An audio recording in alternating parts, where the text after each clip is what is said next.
The West Side really never had a leader. We never really had a leader because it wasn't that serious, and everybody that was involved had a say so. But overall, in the beginning, before CRIPS, it was Donald Archie and them.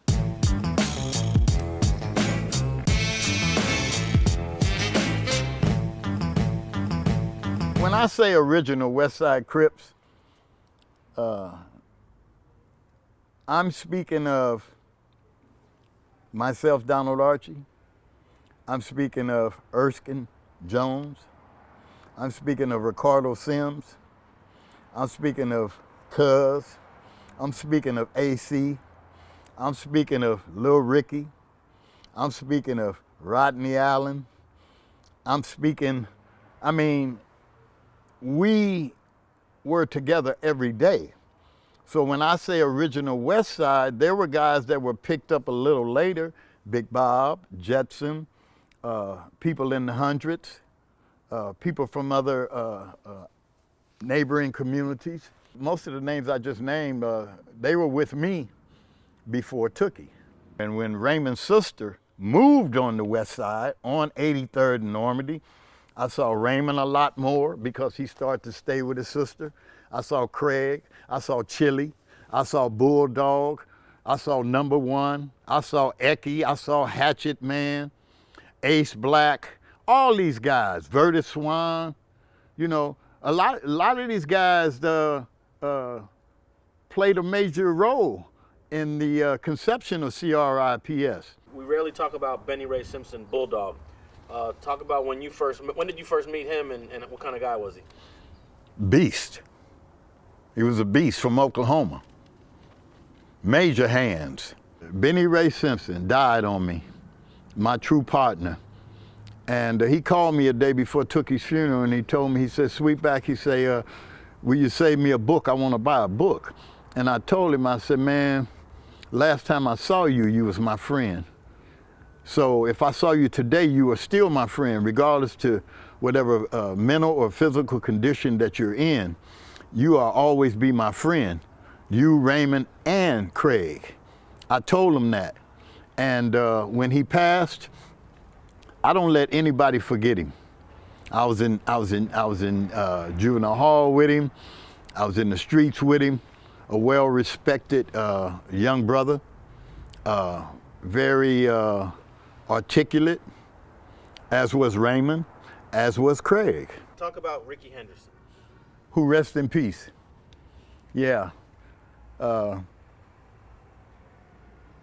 Probably 1, maybe 2 years younger than I, but he had a heart. His entire family was 4 boys.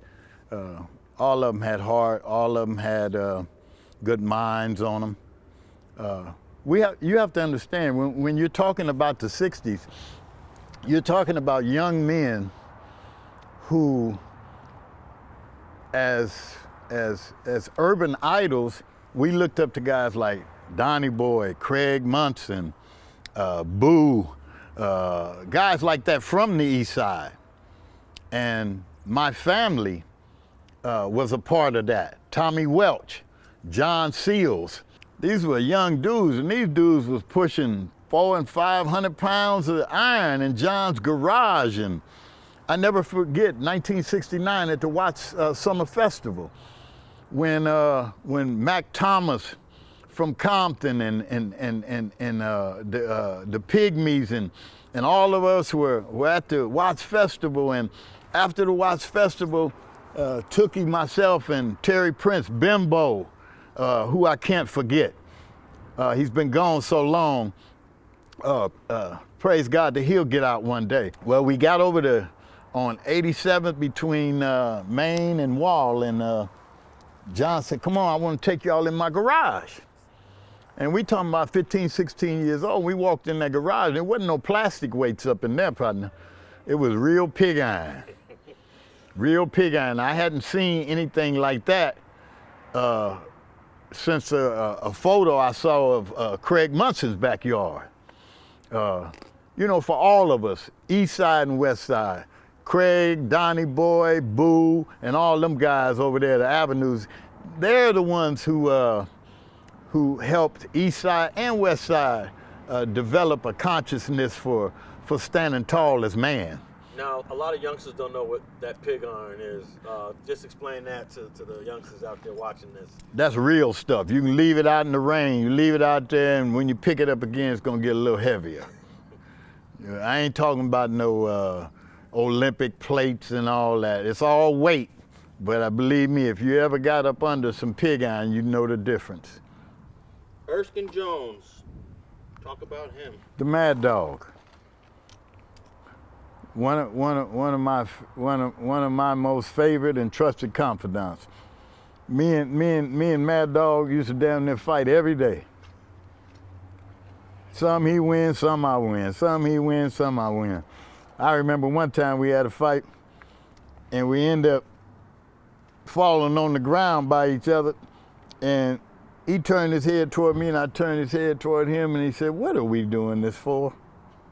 But we were just young men, not knowing what to do. The fastest man on the West Side, allegedly, Ricardo Sims. Because I know what you're going to say. Man, oh man. Bub was a track star. Probably one of the fastest in the state. He was the best in the state in the 120 high hurdles and the 180 low hurdles. We used to go to every school in the Southern League, it was called at the time. Fremont, Manual, Washington, different schools like that. And nobody could deal with him. Nobody. He was the man, my boy. But when he come back to the hood, he know he had to share that fastest man in the hood with me. Yeah, he had to share that with me. And some say that oh man, you couldn't beat Bub. I could beat Bub and Bub could beat me. And my play father told us one day, he said, y'all the same speed. I said, how you say that? Sometimes he beat me, sometimes I beat him. He said, but you look at the margin of how much he beats you by when he wins and how much you beat him by. He said, you guys are the same speed. And whether or not that was true, we were young men and we believed it, and we just left it like that because we were friends. We loved each other. If you guys weren't so much in the streets, there's a chance that, and then Ricardo was definitely running competitively, that he could have probably ran in the 1976 Olympics in Montreal. Yeah, well, a guy who went to school with him ran for Jamaica, Guy Abrams. Ran the 100 for Jamaica. And he went to Washington with Ricardo Sims. He ran on the varsity team with Ricardo Sims. He was the best in the 100. Frank Berry was the best in the quarter. Ricardo Sims was the best in the 120 highs and the 180 lows.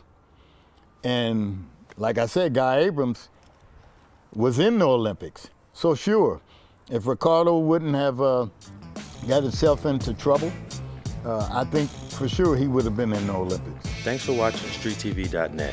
If you're not subscribed, please hit that button below and click the bell to receive alerts and notifications. Like and comment below to give us your feedback, and be sure to watch the 2 related videos to the right. If you want to support this platform or follow us on social media, visit the links in the description and listen to our weekly podcast, The Gangster Chronicles, every Thursday. And thanks for watching StreetTV.net.